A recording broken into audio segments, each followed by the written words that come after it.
Você já parou para pensar sobre o livre-arbítrio?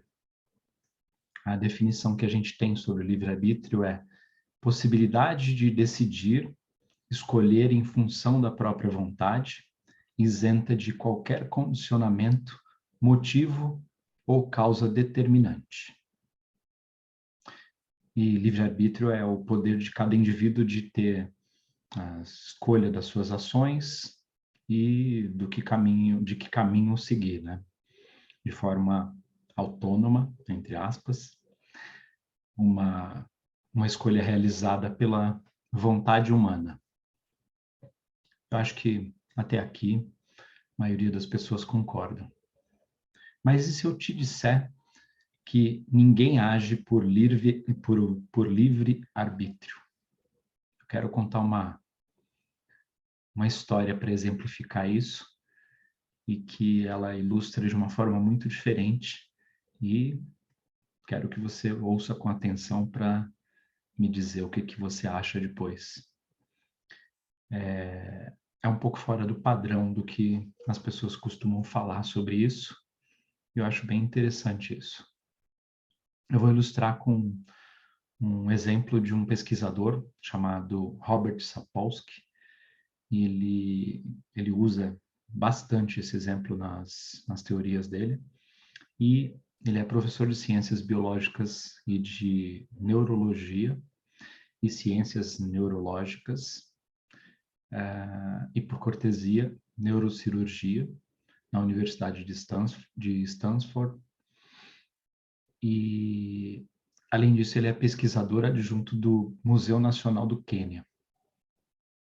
Imagine, então, uma situação onde você é um policial e hoje à noite você está de folga e acabou de brigar com a sua namorada, que reclama que você não tem tempo para ela, porque você está sempre trabalhando, e quando você está com ela, você só quer dormir, porque você está sempre morrendo de cansaço. Então, depois de vocês discutirem muito e tal, e muitos ataques dos dois lados, você sai do prédio dela. Você só quer ir para casa dormir. Mas enquanto você está descendo as escadas do prédio de 4 andares que não tem elevador, você pensa em como ela é injusta com você, porque a sua filha, de um outro relacionamento que você teve, ela foi violentada sexualmente 3 meses atrás. E a sua cabeça está a mil. Seu salário é baixo, você está fumando muito, você está brigando muito com a namorada, que é o único refúgio de paz que você tem, e lembrando de como você foi maltratado no colégio porque você era grandalhão, desajeitado. E aí você está com aquela adrenalina alta, os níveis de cortisol, dopamina explodindo, ansioso, impulsivo, o córtex pré-frontal está desligado já porque depois dessa situação toda descarregou toda a química que a gente conhece e o desligou. A sua amígdala já estava numa atividade basal aumentada por causa da situação com a sua filha, e você sai do prédio agora e começa a andar na rua. E de repente acontece uma explosão absurda, e depois de você ser passado o susto de ter sido jogado no chão por causa do impacto do deslocamento do ar, você se levanta confuso, no meio de uma névoa de fumaça, poeira, e vê um cara vindo na sua direção com capuz.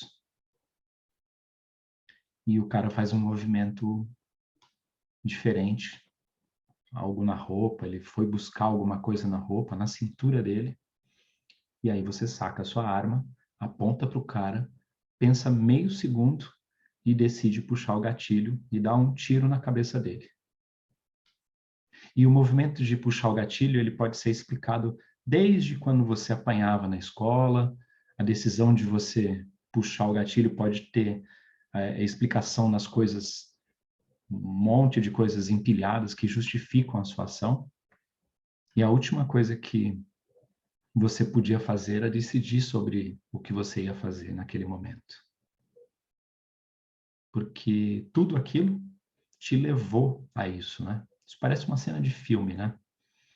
Em que depois volta ao contrário, começa com essa cena acontecendo, depois volta ao contrário, e você começa a entender que existe uma justificativa para aquilo. Eu vou dar aí alguns exemplos paralelos para ilustrar um pouco, de forma diferente isso. Digamos que você não puxasse o gatilho. Você talvez não puxe o gatilho porque você assistiu um filme que você se identificou na história, o personagem era muito parecido com você, e numa determinada cena lá muito emocionante, o policial do filme não mata o suspeito. E aquilo te influenciou a não atirar nesse suspeito nesse momento. Mas o filme te fez decidir isso. Você foi influenciado pelo filme. E aí, se a gente colocar, então, um outro exemplo, colocar formigas num determinado local, numa mesa, e no meio da mesa a gente coloca um inseticida em pó, pode ser que algumas formigas tenham contato com ele, morram ali mesmo, imediatamente, e aí todas as outras se afastam.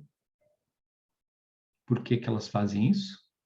Elas fazem porque elas decidem ou porque o veneno ali tem um estímulo químico que faz com que elas se afastem, que elas sejam repelidas, né?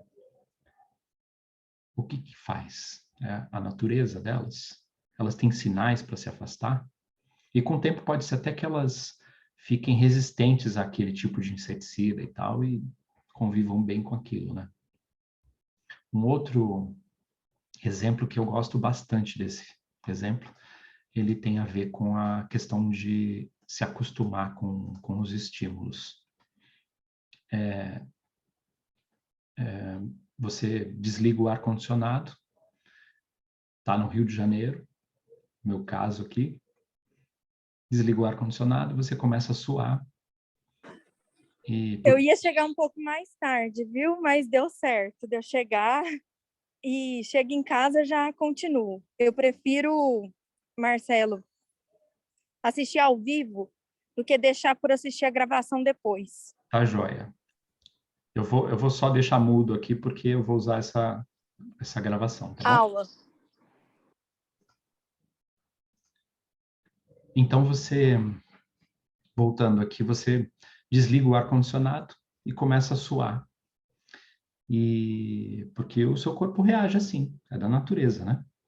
E aí você sente que a temperatura está influenciando e ela vai aumentando, começa a te incomodar, e você pega o controle remoto, liga o ar-condicionado de novo. O que que te fez decidir fazer isso? Você foi levado a isso pela natureza, porque você decidiu? Essa coisa fica meio... Será que você foi levado a isso porque todos os fatores externos te levaram àquilo? Aí parece que eu estou viajando mais ainda, né, na coisa do filme, da situação que você pensou no começo. E aí, caramba, Marcelo, o que que isso tem a ver com marketing? A questão é que ninguém faz algo com livre-arbítrio. Tudo sempre vai depender das ações que a gente faz, de ações externas, do nosso conhecimento, e é possível influenciar positivamente as ações das pessoas, também negativamente, mas vamos pensar na parte positiva da coisa. E para que realmente faça sentido para essas pessoas tomar aquela última ação que nós tomamos, que nesse caso pode ser a compra. Eu sei que para profissionais de saúde, às vezes é difícil de visualizar essa questão de colocar o serviço como uma venda, mas é preciso, e é por isso que eu uso essa forma meio viajandona de explicar a coisa, porque é preciso que vocês procurem ir além daquela coisa de ser o profissional que precisa servir a sociedade. Todos nós servimos a sociedade. E quando eu influencio você a cobrar mais pelo seu serviço, a encantar o seu paciente, vendo ele também como um cliente, nem todos aqui chamam o cliente de paciente, né? Quando você encanta ele, você não tem que estar vendendo uma coisa para ele que você tem vergonha de entregar. E, às vezes, conversando com alguns profissionais de saúde, eu sinto que acontece isso, porque tem uma carga emocional, um peso na coisa que acaba se tornando, assim, uma tortura. Então, voltando à questão do livre-arbítrio, só para eu terminar esse fundamento, e aí a gente vai conversar a respeito disso. Sempre que você estiver fazendo a sua comunicação, se ela for planejada, usando uma estratégia que considere esses aspectos ambientais, você vai ter os pilares fundamentais do marketing bem estruturados. E o único caminho que o seu lead tem, eu já vou falar o que é lead para quem não sabe, é comprar de você no final. Então, você pode conduzir esse cara a comprar de você no final. Seja um tratamento, seja uma terapia, uma quantidade, um pacote de alguma coisa, seja para ele entender que ele precisa fazer um retorno, porque às vezes você não está vendendo um procedimento estético, né? Onde o cara tem interesse naquilo por desejo, né? Então, a gente pode chegar nesses termos para ver a coisa de outra forma também, porque você pode levar o cara a entender que você tem a melhor solução para ele ali. Então, alguns pacientes, alguns clientes vão precisar de um empilhamento maior, outros vão comprar nos primeiros estímulos que você der, mas entender cada compra que esses leads fazem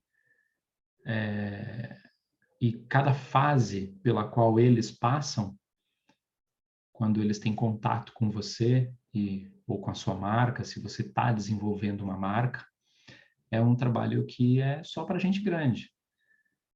A maioria das pessoas passa por isso e aí vai perceber essa viagem que eu falei a respeito de imaginar a situação e tal, que eu falei no começo, e vai falar, Marcelo, você só está viajando a esse respeito. E não é viagem. Tem pesquisa por trás disso, tem o livro que vocês receberam, a maioria de vocês, pelo menos, não sei se já deu tempo de chegar para todo mundo, mas o livro que vocês receberam a respeito do storytelling tem aquela pegada toda funcionando e é aquilo que faz com que as pessoas se relacionem melhor com o seu conteúdo, com você. Por quê? Porque elas são vistas com um diferencial que é o potencial de atuação delas nas coisas. Quando você dá esse poder para a pessoa atuar, para que ela decida as coisas, ela sente que o livre-arbítrio dela está rolando e ela pode escolher pelas coisas sem ela se sentir acuada. Não vai parecer que você colocou ela contra a parede. Então, você pode se colocar, né, numa posição de destaque perante os seus concorrentes, perante os outros players do mercado, porque eles ignoram essas mecânicas e você está um passinho na frente, porque você está um pouco mais preparado a esse respeito. E entender esse mecanismo todo que o marketing faz significa entender de comportamento, entender de pessoas. E tem tudo a ver com o que as pessoas veem de resultado no que você oferece. Calma que eu sei que pode estar aparecendo ainda muita viagem. Eu vou falar agora eu vou ler um trecho agora sobre uma entrevista que o aquele pesquisador Robert Sapolsky deu para a revista Galileu, aqui do Brasil, e que ilustra e fundamenta bem isso tudo que a gente falou a respeito do livre-arbítrio, que é, vou ler aqui, precisamos nos reconciliar com a ideia de que somos organismos determinísticos. Na verdade, nós não decidimos mudar, nós somos mudados pelas circunstâncias.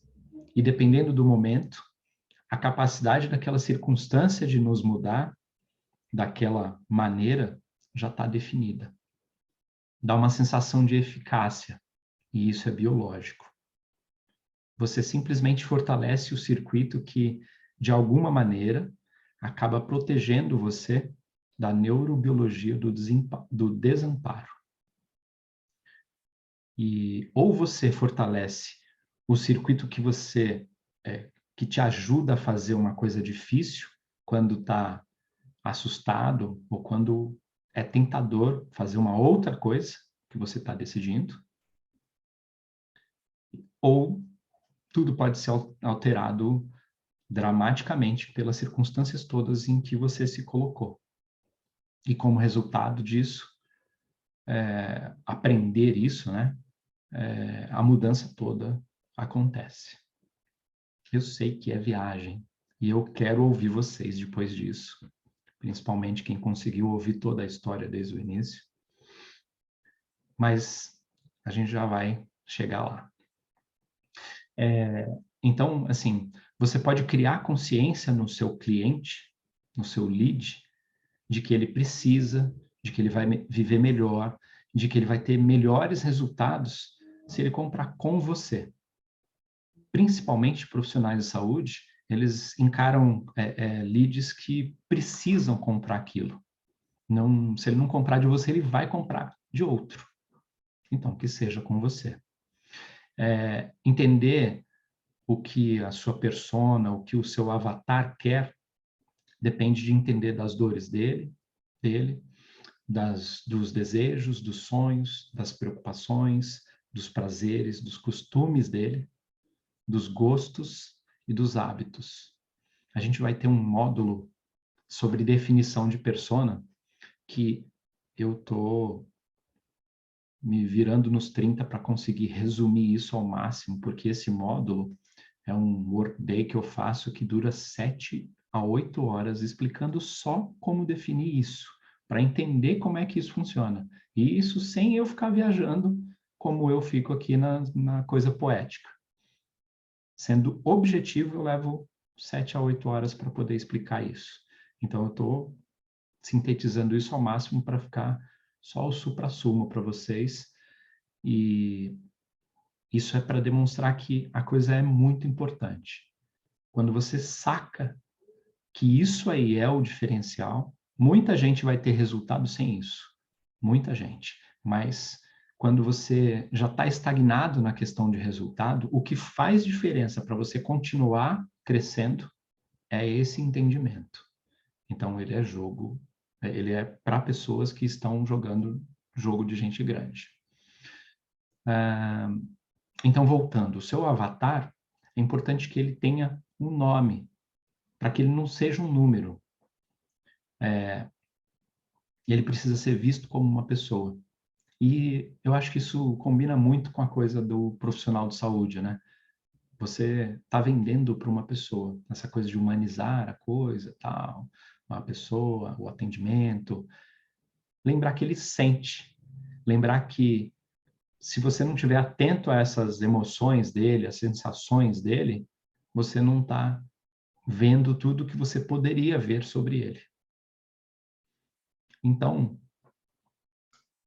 esse conteúdo todo sobre livre-arbítrio é para falar um pouco sobre como é que você pode, o que é que você pode fazer para influenciar esse avatar, essa persona ou esse avatar, de forma que ele veja o seu serviço ou o seu produto, se você estiver vendendo um produto, como diferente dos outros, como melhor, como mais adequado para ele.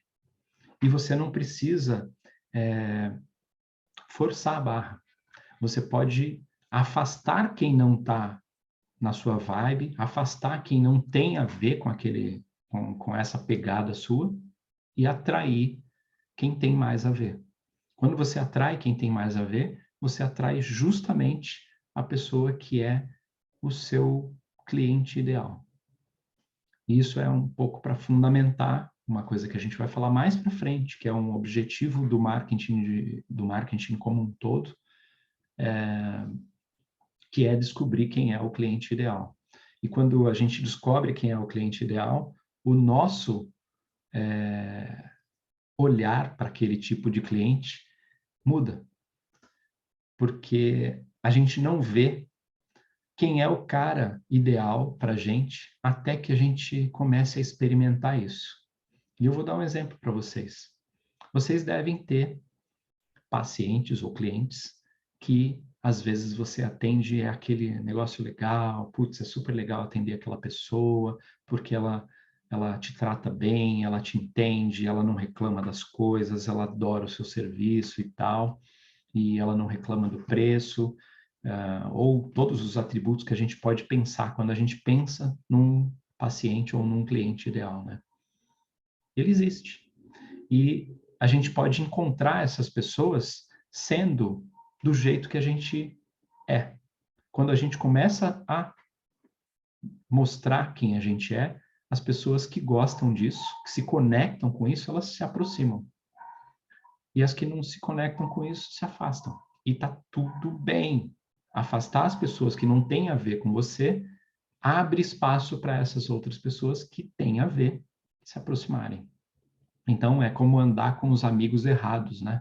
A gente ficar perdendo tempo com um amigo errado, que não tem nada a ver com os amigos que seriam as pessoas ideais para a gente, que seriam as pessoas mais legais para a gente, para a nossa vida, faz com que a gente bloqueie essas pessoas. Se eu ando com amigos com pessoas que não são do meu perfil, que não são legais, as pessoas que são do meu perfil não se aproximam de mim porque eu começo a parecer essa outra pessoa que é errada. Então, agora eu vou abrir aqui, quem quiser abrir microfone ou câmera, fiquem à vontade.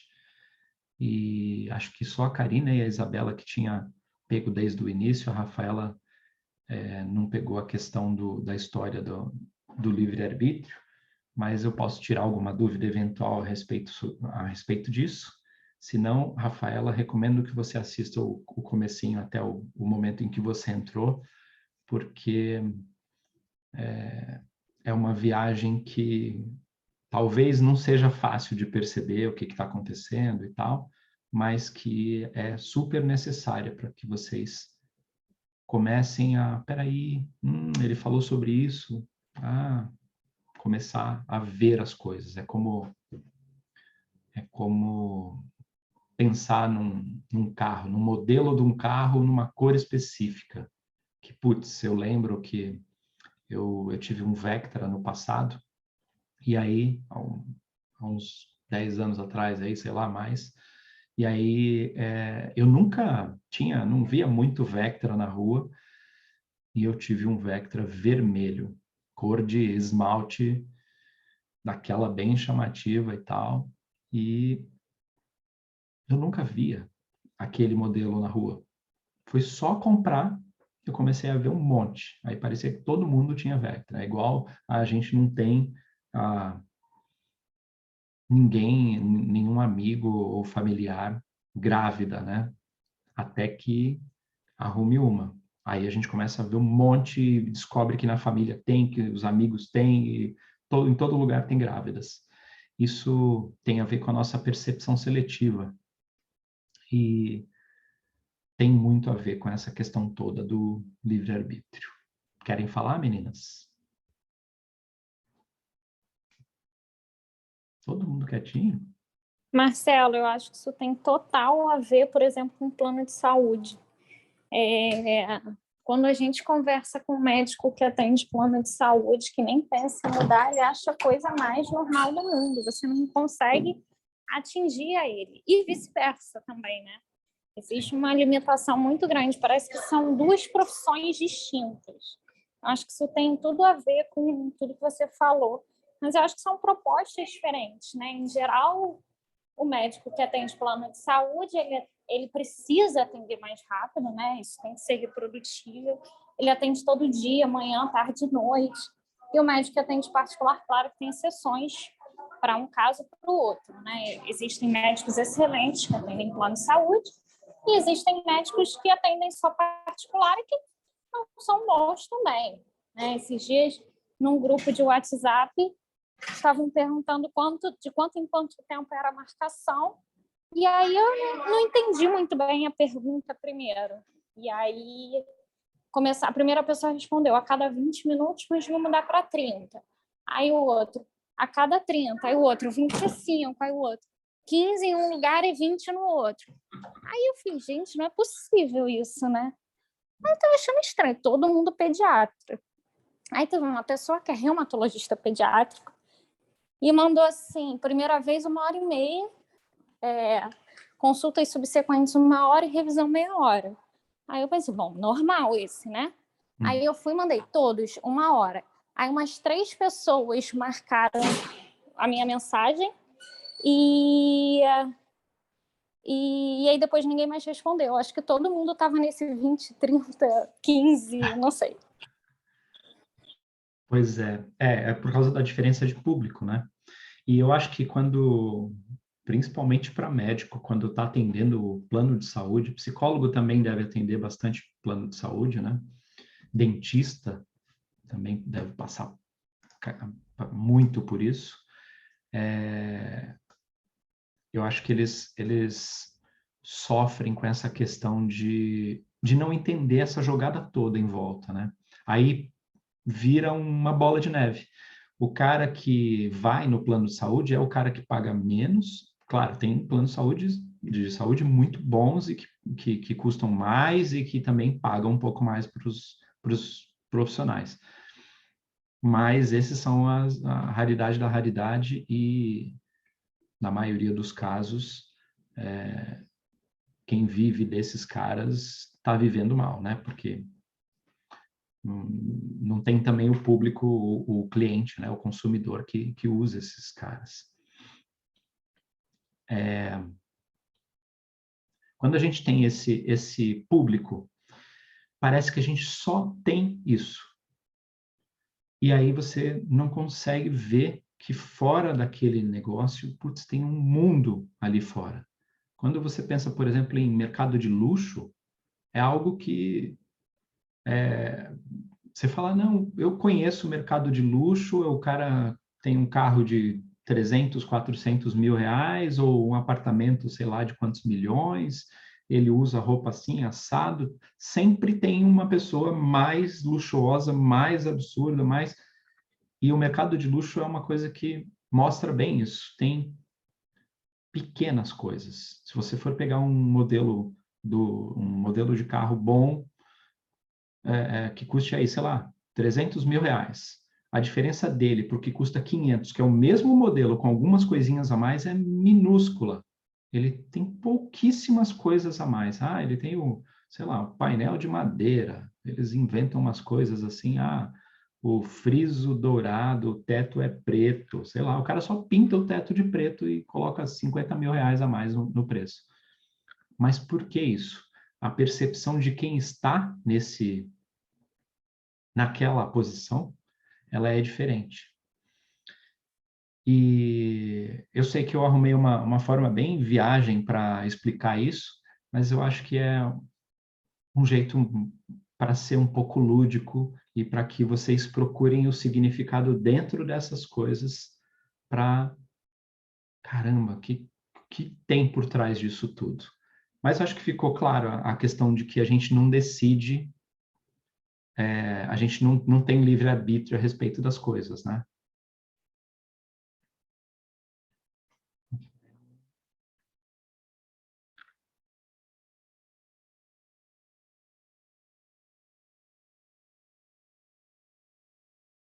A Rafaela disse aqui, confesso, para entender, está entrando muita informação e, de repente, a aplicação você aplica no outro dia e a coleta de dados e ver os dados que todos parece fácil. mas meio que parece que você tem que estudar mais. Eles começam a te perguntar coisas em todos os lugares na minha cidade e no meu consultório. Meus pacientes estão me Não, perguntando coisas. desconsidera, Marcelo. Desconsidera que eu tava meio desorganizado. Desconsidera. A gente estava falando aqui sobre, foi a parte que você provavelmente perdeu do início, que é quando a gente acha que tem o livre-arbítrio sobre as coisas, tem algo que nos leva a fazer aquilo, né? Então, para ser um exemplo rápido, sei lá, acontece alguma coisa, você está nervosa e aí você se descontrola e agride alguém, mesmo que seja só verbalmente, né? E aí, depois você fala, pô, mas eu não sou uma pessoa assim.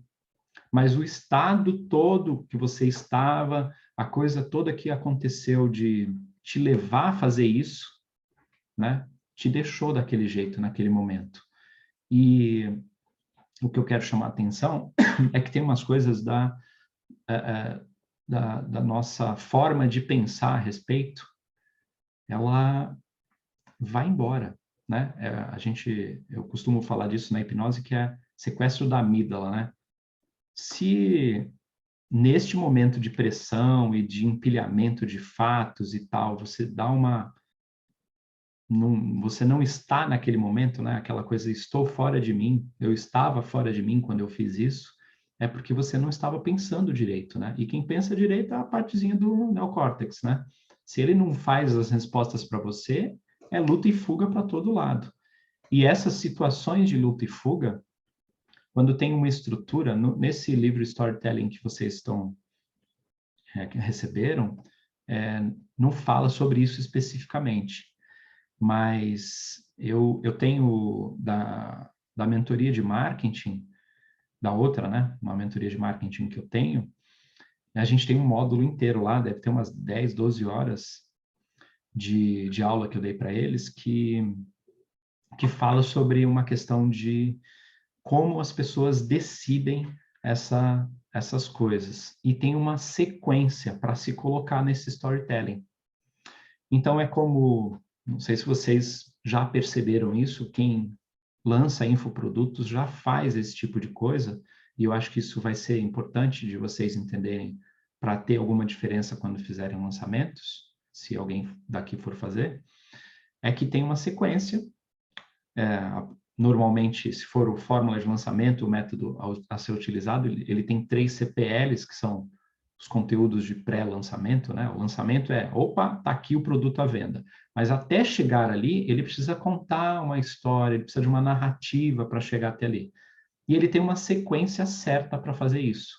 Se ele simplesmente fizer ali, sem conhecimento de onde colocar, que momento colocar quais gatilhos mentais, que momento colocar esses empilhamentos todos, no final, todo mundo gosta da aula do cara, todo mundo adora o conteúdo que ele fez e ninguém compra. Até se ele esquecer do tal do CTA, que eu bato com vocês, né? Toda hora, coloca o CTA. Se não tiver CTA, não vai funcionar. Então, quando a gente faz esse tipo de conteúdo, a gente precisa ter em mente essa sequência. Eu vou passar para vocês esse esquema, né? Olha, sei lá, para quem, claro, só para quem estiver interessado nisso que vai aproveitar, mas quando você vai fazer um lançamento de um produto ou venda ou uma palestra, você quer fazer uma palestra e no final você quer que as pessoas façam alguma coisa, você tem um CTA. Para você levar as pessoas a isso, você precisa desse tipo de conteúdo que eu citei hoje aqui, que é entender que as coisas têm uma ordem certa para acontecer, para que a pessoa seja levada a fazer aquilo. Então, se eu quero vender, por exemplo, se eu estivesse aqui nesse conteúdo, querendo vender alguma coisa para vocês no final, eu tenho que ter estruturado ele de uma forma que quando eu ficar fazendo umas perguntas para vocês, faz sentido isso? A resposta mental que vocês tivessem a respeito daquilo nossa, faz muito sentido. Que aí, conforme você vai fazendo a pessoa concordar com você, é muito mais fácil de falar, agora, clica aqui e deixa o seu cartão de crédito, a pessoa concorda também, é muito mais fácil. Não é que isso Vá forçar a pessoa, vai hipnotizar a pessoa a fazer uma coisa que ela não quer, ela não vai, mas se é uma pessoa que já está mais ou menos pronta para aquela decisão e tem como você fazer essa jornada de decisão, a pessoa compra. Ela não resiste ali, você consegue criar é o que a gente chama no marketing de oferta irresistível, que é quando você, acho que foi a Júlia que deu um exemplo, que fez um evento, né, que foram poucas pessoas e tal, ao vivo. Quando você faz um evento daquele e coloca alguma coisa que torna o evento irresistível, tipo, ele não vai repetir. Essa é a última vez que vai acontecer esse evento. Se quiser, vem. A pessoa já, opa, se aquilo é importante para ela, o assunto é relevante para ela, não vai ter reprise e tal, ela é forçada a ir. Mas se pode repetir, se vai ter gravação, se vai ser depois, a pessoa deixa para depois, procrastina, arruma outro compromisso com mais prioridade e acaba não passando por aquilo. Então, quando você monta essa oferta, você pode montar a oferta de forma que ela seja mais irresistível. E se você respeitar essa sequência, você consegue chegar mais perto disso. Não é que exista uma fórmula, né? Não, é que, assim, de todo mundo que faz, que dá certo, que consegue mais resultado, os caras que conseguem mais resultado são os caras que usam esse tipo de técnica. Não sei se eu... Oi, Olá, Karina. posso falar? Oi, tudo bem? Pode falar. Boa noite. Tem algumas, eu já vi algumas vendas assim que para mim soa muito apelativo.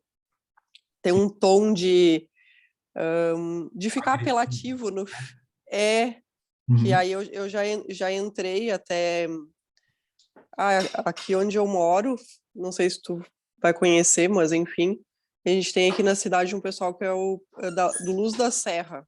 Eles Sim. são o nome dele é Bruno Gimenez, enfim. Eu conheço ele.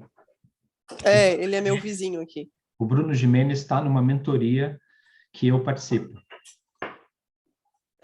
Eu E acho que aí eu eu vou vê-lo já. amanhã. Então tá, ele é meu vizinho, eu moro aqui do lado da casa dele. Ah, legal. E aí o processo de venda, eu conheço eles, enfim, do antes e do agora, de tudo, assim, né? Porque é Uhum. cidade pequena, então a gente conhece. E é bem legal todo o processo, a evolução deles, assim, é massa.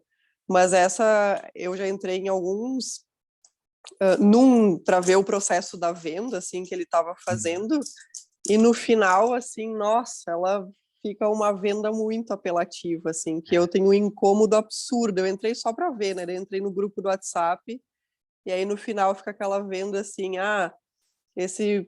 isso tudo custaria tanto, mas daí tu vai ganhar isso que custa tanto, que daí soma tanto, que no final custaria 3.000, mas tu tá pagando só 497. Que para mim soa uma razoável enganação. Eles são ótimos no que eles fazem, não é Sim, é isso e bom. tal, são ótimas pessoas e tal, Uhum. mas eu fico pensando, gente, eu nunca quero vender assim, porque É, acho ruim, né? Então tem, eu acho que um ponto aí no meio que daria para ser mais leve, né? sim. E você entender esse processo, como o seu avatar funciona, você te permite, né, criar narrativas que sejam mais leves para esses avatares. O que aconteceu? Você não é avatar dele. E aí, Eu vejo, aí eu você... observei assim naquele grupo que eu entrei ali para ver, que eram pessoas bem simples no grupo, simples financeiramente, assim. Então Aham, acho que eles atingem muito esse público que está com um, uma situação emocional muito abalada e sim, tal, né?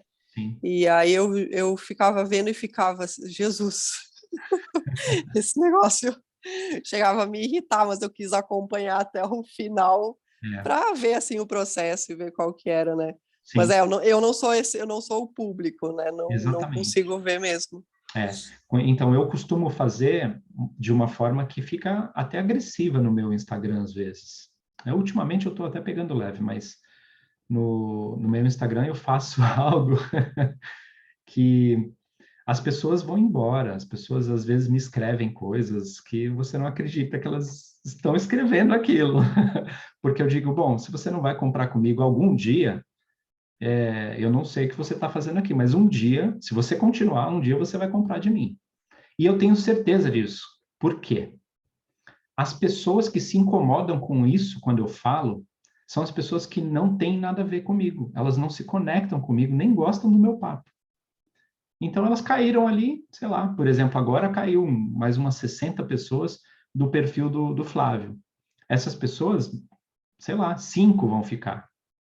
As outras 55 vão embora quando começarem a descobrir que, pô, eu falo com o dedo no nariz da pessoa. E tudo bem, eu não quero vender para essas outras pessoas. Eu só quero vender para quem fique feliz com o meu produto, para quem goste do formato, para quem, sabe, se conecta com isso. Você, Karina, no caso do Bruno Gimenez, ele tem muito resultado. Eu sei de alguns números dele, é absurdo, o resultado dele é absurdo.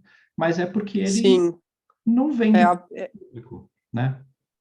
Então, sim, você percebe isso, e é como se você estivesse assim numa igreja onde você não é daquela turma, daquela crença, e você está do lado de fora olhando as pessoas ali, oh, não, adoro, tal, estão ali super conectadas com o mestre de cerimônia ali, com o pastor ou o padre, e você está de fora achando tudo aquilo muito estranho, porque você não se conecta com aquela linguagem, com aquela comunicação.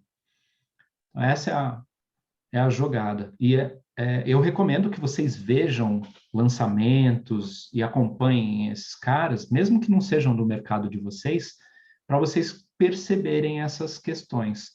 Quando o cara não tem nada a ver com você, você vai perceber e vai achar agressivo em muitos pontos. Essa fórmula que ele faz é justamente da fórmula de lançamento. Ele tem um método que ele usa, que eu acho que chama Possuído, que é um método que ele ajudou a criar, inclusive. ele e o Vinagre, né? Isso. E aí esse método, o nome já diz, Possuído, ele é muito agressivo. E o método que eu gosto, que eu uso nos meus lançamentos, é da fórmula de lançamento. Ele é um método que ele é mais demorado para vender, ele demora umas 5, 6 ondas de lançamento para vender para os caras que estão frios. Mas eu tenho alguns pitches de venda, que são esses momentos em que a pessoa está fazendo o discurso de venda do Érico Rocha, que é o formato brasileiro, né, da fórmula de lançamento, que ela não é brasileira. Ele, que assim, até eu, que já comprei dele, fui aluno dele na fórmula de lançamento, já sou vacinado, né, contra isso. Até eu fico emocionado com a coisa e fico, caramba, eu preciso disso, eu quero isso, sabendo que aquilo está sendo intencionalmente me levando para aquele caminho, mas porque eu sou o público dele. Então, por mais que eu perceba o discurso, opa, agora ele está vendendo, agora é o momento, eu sei que aquilo faz muito efeito porque faz sentido para mim. Então, essa é a jogada. Entender o que faz sentido para o seu público e ir na linha dele. Por exemplo, aí de que forma que a gente aplica isso, né, no negócio de vocês? O Flávio estava falando de usar a linguagem da mãe, de repente dar um brinde, né, e porque a criança e tal. A minha esposa, a gente tem 5 cães. A minha esposa está fazendo veterinária porque ela adora bicho. Ela não está fazendo porque ela vai mudar de profissão. Ela quer fazer veterinária para ajudar os bichos. Imagina, depois de médica há mais de 15 anos, sei lá, ela está fazendo veterinária. Se você for conversar com a Renata, é a minha esposa, se você for conversar com a Renata e falar, ai, nossa, eu adorei a Penélope, que é uma dos meus cachorros. Ah, eu adorei a Penélope, ela tem uma carinha tão fofa. Ah, ferrou. Aí você já é a pessoa mais legal que a Renata conhece porque você gostou de um dos cachorros dela. Mas, então assim, eu não posso, por exemplo, ter uma faxineira em casa que tenha contato primeiro com a Renata. Porque se essa faxineira se ligar desse negócio dos cachorros serem muito importantes em casa e elogiar o cachorro para a Renata, pronto, a Renata não vê mais nada, a pessoa não precisa nem trabalhar direito, não precisa fazer nada diferente, que ela vai adorar a pessoa. E ela vai ser super condescendente com tudo. E é normal. E ela sabe que isso acontece por causa desse mecanismo. Mas ela é vulnerável a isso. E todos nós somos. Vocês foram vulneráveis ao Flávio para comprar dele. E assim, não é uma coisa que, nossa, porque ele é pilantra e está me forçando a comprar. Não. A jogada é entender que, e aí a gente vai ter uma aula só sobre esse negócio, que eu adoro esse assunto, é o seguinte: você é o prêmio. Você tem que entender que quando você está oferecendo para outra pessoa, a melhor coisa que a outra pessoa pode ter é comprar o seu produto. No caso dos médicos, se você resolve um problema muito específico ali, ou das nutricionistas, a Karina é nutricionista, eu acho, né? Ou não? Sim, sou nutri. Uhum. Então, no caso de nutricionista, se você pega um cara que precisa da sua especialidade, se você fala, sei lá, de emagrecimento ou de algo específico lá, e o cara precisa justamente daquela coisa que você oferece, daquele serviço que você oferece, ele é um match muito certo com o seu serviço. E você é muito competente naquilo, a melhor coisa que vamos falar do cara que precisa emagrecer, a melhor coisa que o gordinho pode ter é o quê? Te conhecer, passar pelo seu processo, não é? Às vezes a gente vê alguém falando de alguma coisa, a gente pode ajudar a pessoa naquilo, a gente fica louco, fala, nossa, eu sei como resolver, se essa pessoa comprasse esse meu serviço, ela resolvia a vida dela com isso. Acontece isso. Então, a melhor coisa que você pode fazer é vender o seu serviço para a pessoa. E o melhor negócio é quando as duas partes envolvidas, normalmente são duas, mas pode ter mais partes envolvidas, quando as duas partes envolvidas num negócio ficam satisfeitas. Então, quando vocês atenderem os pacientes ou clientes de vocês e eles ficarem satisfeitos, a melhor coisa que podia acontecer na vida daquela pessoa era comprar de você.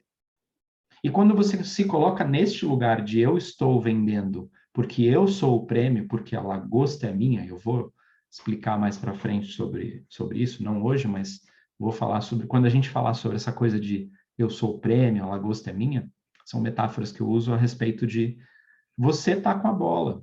E é legal poder oferecer isso para a pessoa, formatar produtos que resolvam de forma muito profunda, de forma muito eficiente a vida da pessoa, porque você vai entregar isso com muito prazer, e por isso é importante você fazer o que você gosta, e não fazer algo porque vende mais, é porque é tendência, e porque quando você faz o que você gosta, você atrai as pessoas que têm a ver com você, que, sabe, que se conectam com essa vibe. Aí todo o processo de venda é muito melhor. Você vende de novo e ela te indica, e ela, se a pessoa não tem dinheiro para comprar de você, ela dá um jeito de juntar um dinheiro, de parcelar, ela se esforça para ter o seu serviço, porque ela prefere você. E se você for ver, você prefere serviços e produtos de marcas, às vezes, nem tem pessoas envolvidas, simplesmente porque gosta do estilo, sei lá. Eu adoro o design da Apple, mas eu odeio o posicionamento deles, porque eles têm uma coisa que é obsolescência, que eles começam a sacanear o software do produto para que ele comece a perder eficiência, mesmo ele estando com a bateria perfeita, ele começa a ficar com a foto meio meia boca, a câmera parece que já não é tão boa quanto você tinha comprado aquele super iPhone antes, e vai decaindo, decaindo, até que você fala, pô, preciso mudar para uma nova versão, porque a nova versão tem 300 mil megabytes de resolução e tal. E isso é proposital. Então, eu não gosto disso. Algumas marcas fazem isso, não é só a Apple. Mas eu fiquei pé da vida com a Apple porque eu tinha um iPhone na época. Quando eu descobri que eles faziam isso, que eles foram processados lá fora, condenados, inclusive, nos Estados Unidos e em alguns países, por causa da obsolescência. E aí eles vieram com um papo de que não, é para resguardar a bateria. Eu falei, pô, deixa a minha bateria estragar, ué, eu troco de bateria depois. Mas aí eu tive uma raivinha da marca e eu não compro mais Apple. É lindo, é legal, ótimo o design, mas eu não compro mais Apple. Por quê? Peguei birra com a marca. E isso a gente faz com profissionais, sim, que estão personificados. No caso de vocês, vocês estão personificados na marca. Então, toda vez que a pessoa olhar, ela precisa lembrar do que você resolve para ela. E aí, essa coisa toda, desses empilhamentos de coisas, fazem sentido para ela no final das contas. Ela nem sabe por quê, mas é gostoso comprar com você porque todos esses empilhamentos funcionam. E dá para fazer esses empilhamentos de forma consciente, desde que você tenha planejado e praticado isso. Porque não é facinho fazer, né? Mas é muito mais difícil fazer isso quando a pessoa não sabe que isso existe. Ou só vê coisas no filme, só vê alguém falando alguma coisa a respeito e não se debruça nesse assunto, né? Então, é uma coisa que, pô, vocês são privilegiados porque vocês têm esse interesse, vocês estão atrás de conteúdo que não tem, muita gente diria que não tem nada a ver com a profissão de vocês e que vocês estão aqui para aprender outras coisas, e não só para ter um perfil grande, né, mas para fazer, para transformar e tudo mais. E isso vai significar transformação da forma como vocês oferecem o serviço de vocês. Isso vai mudar, modelar o serviço de vocês, a forma como vocês atendem. Quando vocês pegam essa coisa de que o seu serviço pode ser cada vez melhor e você vai cobrar mais, você não precisa trabalhar mais por isso, você vai cobrar mais. E as pessoas vão pagar com muito mais satisfação, a coisa se transforma. E eu gosto de dinheiro, sim, e acho que está tudo certo trabalhar e conseguir fazer as pessoas ficarem satisfeitas por isso e fazer a coisa funcionar. Então, quem não gosta de dinheiro é uma frase que eu pego emprestada de um mentor meu, é porque não doou o suficiente. Então, acha que dinheiro não dá felicidade por causa disso, ainda não está doando o suficiente. E, pô, a gente está aqui pelo dinheiro também, né? Pode não ser a única coisa. Tem, das aplicações que eu li de vocês, uma pessoa quer crescimento, quer reconhecimento, a outra pessoa quer se destacar, a outra pessoa quer ter espaço no mercado, a outra pessoa quer lançar um infoproduto e tal. Mas, no final das contas, tudo isso significa o quê? As pessoas querem ser bem-sucedidas. Bem-sucedido não é só dinheiro, né? Mas é ter mais tempo com a família, é ter mais tempo para você poder viajar, para você e ter dinheiro para fazer isso acontecer, né? Bom, falei mais que o homem da cobra hoje, né? Posso dar um exemplo? Por favor. Logo quando eu me formei, eu fui trabalhar pelo SUS aqui na minha cidade, né? Eu trabalhava em todos os postos de saúde, atendia. Aqui onde eu moro tem 20 mil habitantes. Aí deve ter uns 8 postos de saúde. Você mora e em é o mesmo... Oi? Você mora em Brusque, né? Ou não? Não é você? Não, Nova Petrópolis, no Rio Grande do Sul. Sim. Eu me lembro que... Do lado de Gramado. Daí Deve todo mundo sabe. estar 0 grau aí hoje, né? Hoje tá tipo quente, né? Tá 7. Uau! Não, tá bem frio e não para de chover, tá neblina o dia inteiro, aquele clima europeu que quem não mora aqui acha lindo e a gente não aguenta mais, né? E aí eu trabalhava então em saúde pública e no consultório, enfim. E aí fui um tempo trabalhando nos postos de saúde até eu achar que não agregava mais muito o meu trabalho, né? Porque já tinha feito daí pós-graduação e eu não conseguia usar as coisas da pós-graduação nos pacientes pela questão de valor, que os pacientes não teriam como pagar. Uhum. E aprendi muito e tal, mas no momento que eu decidi sair do posto de saúde, eu fiquei acho que 7 anos trabalhando assim, o meu consultório decolou, porque o que acontecia, não sei se em cidade grande é assim também, mas aqui como eu sou daqui, né, nasci aqui e tal, todo mundo acaba conhecendo, Sim, mas aí no início ficou meio, nutricionista do posto de saúde. sim. E aí as pessoas não iam para o meu consultório, mesmo quem podia ia para o posto de saúde. E aí quando eu comecei a ver algumas pessoas que teriam talvez condição de pagar no posto de saúde, eu pensei, o que elas estão fazendo aqui, né? E daí eu saí do posto, enfim, por outras questões também, e aí o consultório deu certo. Assim como eu trabalhava numa clínica também, e eu abri meu consultório sozinha. Hoje eu tenho meu consultório sozinha até hoje.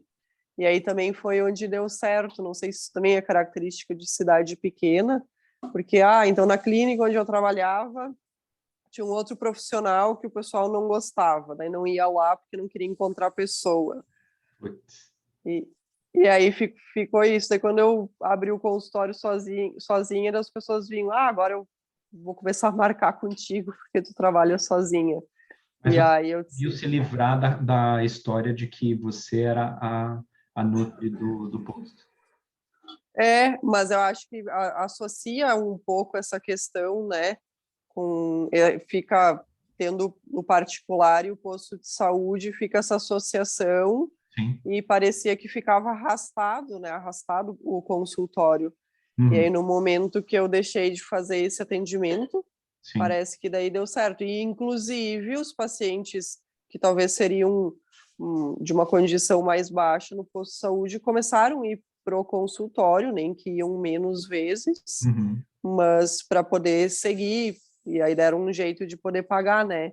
Sim. Então, a gente consegue fazer essa migração e, ao mesmo tempo, essa questão para mim foi, né, parece que de desvincular da saúde pública, parece que aí mudou, acho que era o que tu estava falando antes, É. o público, né, daí começa a ir para um outro público, tu deixa de atender um e vai talvez para um outro, né.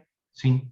É como se eu falasse em outro idioma. Só as pessoas que ouvem, que entendem aquele idioma, que vão poder consumir o meu conteúdo. Eu tinha um cliente que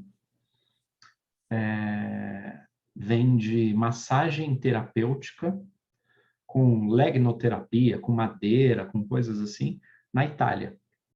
Era uma delícia vender para esse cliente, porque ele pagava em euro rindo e eu recebia rindo também, porque qualquer preço que eu passasse para ele, ele pagava 6 vezes a menos ali, para ele era muito fácil pagar. Então eu podia fazer tickets altos para ele e atender de uma forma mais personalizada, dar uma atenção diferente para ele.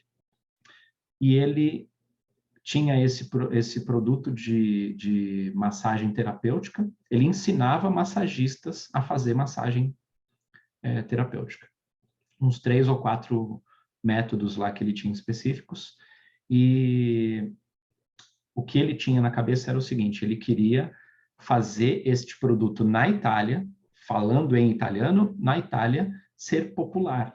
Só que a quantidade de pessoas que ele podia atingir na Itália era muito menor do que se ele atendesse em inglês, né?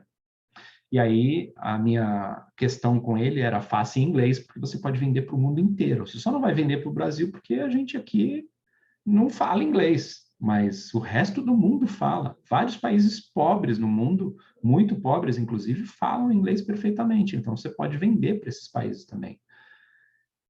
Números, a quantidade dessas pessoas que você pode atender é muito diferente. E ele não gostava disso, não queria ficar no italiano, e italiano só na Itália, né? Então, o público dele era muito pequeno, ele estagnou no negócio, vendia bem tudo, mas estagnou. E tá lá, tá ganhando a mesma coisa sempre, e eu não continuei no projeto, porque eu não ia ver crescimento lá e já estava numa questão de outros números. Quando a gente começa a olhar para o nosso mercado interno, se você olhar, por exemplo, se você não faz telemedicina, você não consegue atingir além da sua cidade.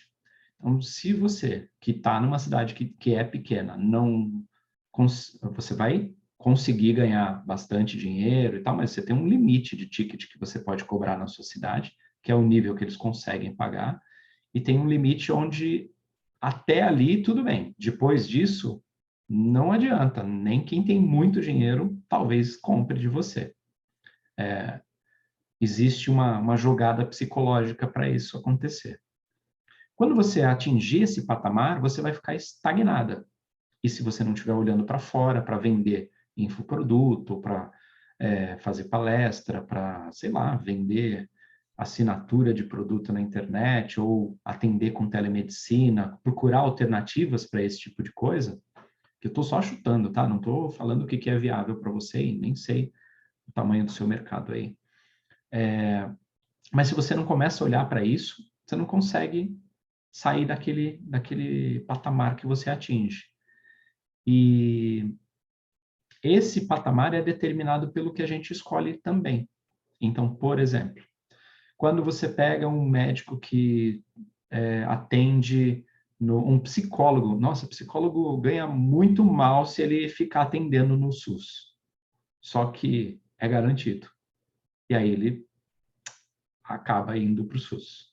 E aí ele fica lá, e quando ele consegue sair, ele passa pela dificuldade que você passou de, caramba, é a pecha de ser o profissional que está lá no SUS, que é desvalorizado. Muitas vezes ele é até mais experiente, porque ele vê muito mais gente, está lá na prática, é diferente, mas ele é desvalorizado. Tem os prós, tem os contras, né? E aí, se você pegar essa pecha, outras pessoas que são os caras que pagam bem, nem querem saber de ser atendidos por você. Aí esse profissional sai do SUS e vai para o plano de saúde. Aí saiu da frigideira, caiu no fogo, né? Porque o plano de saúde vai pagar pouco e o tipo de público que vai querer ser atendido por eles é um público que dá problema. Eu acho que eu já falei para vocês, né, que é o cara que paga pouco é o cara que mais vai ter dor de cabeça para você, é o cara que mais vai reclamar de tudo. Prova disso é o que nós mesmos, todos nós aqui fazemos, que é quando você tem algum problema na TIM, na Vivo, na operadora de celular que você contrata, você fica pé da vida, você liga lá os berros, cancela e tal, e é uma conta que você paga, sei lá, eu uso um celular pré-pago há mais de 15 anos, custa, sei lá, R$ 40 por mês, porque eu não uso meu celular para nada, só o WhatsApp. Ninguém mais usa para ligação. A minha esposa, que recebe muito, faz muita ligação tal, paga R$ 250 por mês de telefone. E quando tem algum problema na linha, a gente cancela, a gente berra com o cara no telefone, né? Esse tipo de comportamento é porque a gente paga pouco. E, bom, já viajei demais, né? Virou conversa de boteco, né? Ficou alguma dúvida, gente, sobre isso? Deu para entender? Rafaela, pega a parte que você perdeu do começo, que é interessante, da historinha. Eu usei um storytelling ali, mas não é essa história que eu contei, não é uma história... essa história que eu contei não é uma história minha, é uma história do próprio pesquisador mesmo. Ele usa essa história para fundamentar a coisa da teoria dele. É bem interessante, se vocês quiserem procurar. O Sapolsky faz nossa, ele é, tipo, especialista desse assunto.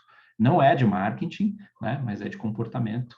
Um livro bem legal que tem a respeito de comportamento, se alguém tiver tempo para ler, quiser conhecer. 2 livros muito bons, O Rápido e Devagar e O Poder do Hábito, de capa amarela. Maravilhoso esse livro, que aí ele fala sensacional esse livro. E dúvidas? Esse livro da capa amarela é maravilhoso, porque eu uso com as pacientes para emagrecer, né? Ah, sim. Poder do Hábito é brilhante. E é isso que tu falou antes, para mim é perfeito, porque eu quero fazer essa questão de mudar os valores das consultas. Hoje eu tenho a agenda super cheia, graças a Deus, mas é justo essa questão que tu falou antes, porque pelo fato de eu estar na cidade pequena, aqui quem tem dinheiro vai para a cidade vizinha ou para a capital, né, para Porto Alegre, que não é nem 2 horas daqui. Então criou esse hábito agora nos últimos anos que tem mudado. Só que eu ia dizer, só que eu não consigo cobrar o mesmo valor que o pessoal da capital pela minha cabeça, né? Minha cabeça que não me deixa, né? Sim. Então, acabo ficando com esse outro valor, às vezes, mais baixo, não, né? Aqui da cidade, eu faço questão de ser a nutricionista que cobra mais caro. Então, tipo, eu às vezes vejo o valor das outras e eu subo o meu para ser o mais alto. Mas não consigo ter o valor de quem cobra na capital, né? Não consigo, não sei, né? Não consigo, a minha cabeça que não me deixa isso aí. É só isso É mesmo. um Eu, pensamento sabotador aqui que é, me atordoa. sim. E eu sei que é difícil, a gente vai ter uma aula de módulo que eu acho que eu vou ter que fazer umas 3 horas para falar disso, que fala sobre formação de preço, sobre barreiras psicológicas de preço no consumidor, não na gente, né? E também fala das nossas crenças a respeito de merecimento, né? Para poder cobrar mais. E com questões científicas comprovadas a respeito disso, tem um pouco do poder do hábito também nessas questões. E eu sei que é muito difícil cobrar mais, mas só de você ter um ticket mais alto faz com que a pessoa te olhe diferente. É como falar para vocês que o perfil do Flávio, o que influencia para você estar aqui, não é o perfil grande dele, de quase 500 mil seguidores.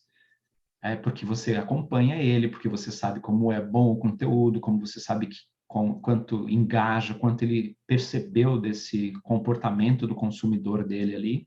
E ele está numa cidade minúscula no Nordeste, que ninguém sabe qual é a cidade, ele quase não fala disso, e ele atinge um público absurdo. A gente pode falar, porque você conhece toda a coisa, todo esse empilhamento de razões do seu livre-arbítrio, que foi o assunto de mais cedo, mas o que faz você olhar para ele com atenção é o perfil grande. Então, quando você aumenta o seu preço, é um passo difícil de fazer e, num primeiro momento, pode ser que você sinta uma perda de público. Mas se ele tiver enquadrado nas barreiras de preço, e eu estou ansioso para falar sobre a barreira de preço para vocês, porque eu acho que isso vai ser libertador. E quando você atinge esses gatilhos das barreiras psicológicas de preço, você parece que é num passe de mágica, as pessoas começam a pagar você mais e você fala, caramba, eu não acredito que eu estava cobrando o preço que eu estava cobrando e as pessoas nem estão reclamando pelo que elas estão pagando. É por isso que sapatos com solados vermelhos custam tão caro, né? E é por isso que algumas bolsas aí com metaizinhos que não são nem ouro, né? A história dos diamantes, né? Que os diamantes não são raros, foi só uma jogada de marketing. Eu posso contar essa história qualquer dia para vocês, bem legal. É tudo psicológico. Agora, Karina, você tendo noção de que isso é uma barreira sua, já é meio caminho já para resolver a parada. Aí eu pego aqui um dos meus pêndulos, Sim, já faz uma... mas eu já aumentei o valor das reconsultas, que eu faço diferente, agora desde a mentoria. Agora o mês de junho já estou passando para os pacientes que aumentou. Sim, e outra que o Flávio, acho que falou, eu não tinha me dado por conta disso, de aumentar o valor das consultas online. E aí, ou telemedicina, enfim, como eles falam. Que eu fazia todo o mesmo valor. E aí, só que para mim fica meio bagunçado, porque às vezes eu atendo eles presencial, às vezes online e tal, que tem gente que é só de outra cidade aqui do lado. Sim. Mas aí a primeira e a segunda consulta, que tem essa diferença, assim, no meu trabalho, que são as duas consultas que eu cobro mais caro, daí a online eu já aumentei também. Você Então, cobra isso na aí eu... net? Sim, Uhum. Legal. eu cobro a primeira consulta e o que algumas nutricionistas fazem? Elas fazem a primeira consulta mais cara e daí na semana seguinte o paciente vem de novo para entrega da dieta e daí não cobra. Eu cobro essas duas. Uhum. Eu tô, não sei, tô trabalhando, tô cobrando. Sim, eu também acho isso. Daí não faço, porque tem gente que daí aumenta bastante o valor e daí, enfim, né, tem gente que faz os pacotes e tal. Eu tenho incômodo com esse troço de pacote, não consigo. Sim. E aí, mas eu tenho que melhorar isso, eu sei, e agora ainda mais com essa questão dos atendimentos online, que foi o que tu falou antes, né? Porque até então era exato o pensamento que eu tinha que tu falou, que era o que eu falava sempre pro meu marido, né? Ah, eu moro numa cidade pequena, eu vou crescer até um ponto e deu, nunca Sim. mais, né? Aí tem E que... aí, só que e nós não queríamos nos mudar daqui e tal, mas aí quando liberaram para a gente fazer os atendimentos online, aí meu marido que foi o primeiro que disse, agora tu vai. É. Daí eu disse, tá, e aí o que eu comecei a fazer, que são grupos via WhatsApp, né, então essa minha venda online ali, que eu fui fazendo do meu jeito, que é isso aí que eu quero melhorar, que dentro dos meus padrões acho que sempre deu certo, né. Sim. Então, mas dá para melhorar muito, assim, muito, muito, com certeza. E que nos meus grupos que eu faço, eu sempre vendi, sempre não, mas nos últimos eu sempre vendi essa ideia que as pessoas tinham que entrar no grupo porque eu estaria ali com elas. Então, eu era o tipo o prêmio delas, assim, Sim. vamos dizer, né? Isso aí eu, enfim, de ir assistindo essas vendas dos grandões aí, eu fui catando essas informações, já esfurunquei o Instagram inteiro do Érico Rocha e tal, e fui há um tempo atrás, Sim. aí fui vendo, né? Depois me saturou a cabeça, eu não quis mais saber, Uhum. daí, enfim, mas essa ideia, tipo, não, beleza, dá para morar numa cidade pequena e crescer financeiramente, né? Sim. E atender com qualidade e seriedade, ter um serviço legal e cobrar por isso, né? Sempre. E fazer se for do consultório, porque hoje tá ok, mas fazer a pessoa que tem condição e vai para outra cidade que queira ficar aqui e não precisar ir para outra cidade ser atendido por outros profissionais, né? Exatamente. Então, E eu nesse sentido, assim. só para a gente finalizar uma coisa então sobre essa questão do preço, sobre o negócio de visualizar o preço e ser especial. Esse ouro volta, tá? Porque a gente vai falar pra caramba dele depois e eu falo demais sobre esse ponto. Mas quando o cara viaja de avião e ele vai de primeira classe, a primeira classe, dependendo do país que você está indo ou para onde você está indo, do lugar, a primeira classe costuma custar até 10 vezes, ou às vezes mais, dependendo da companhia, dos recursos que você tem lá de primeira classe, até 10 vezes mais o preço da passagem comum, né? Quando o cara está viajando de primeira classe, ele está viajando no mesmo avião, no mesmo tempo de viagem, nas mesmas condições, praticamente, a não ser ele ter mais conforto ali e tal. Mas se é uma viagem de, sei lá, 3, 4 horas, por que ele pagaria 10 vezes mais? Você já parou para pensar nisso?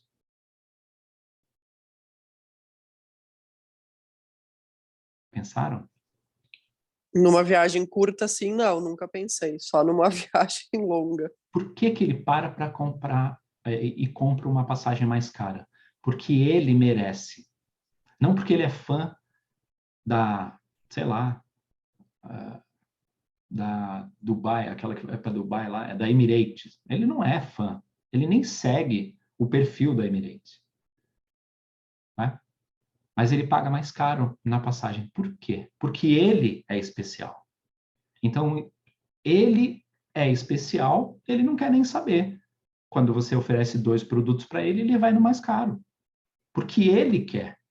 E não porque você é boa. Quando você consegue este preço desse cara, você vai fazer os caras pararem de ir para a capital para poder ficar aí com você. Só uma coisinha para vocês pensarem. A gente vai desenvolver melhor esse assunto depois. Ele é interessantíssimo. Perfeito.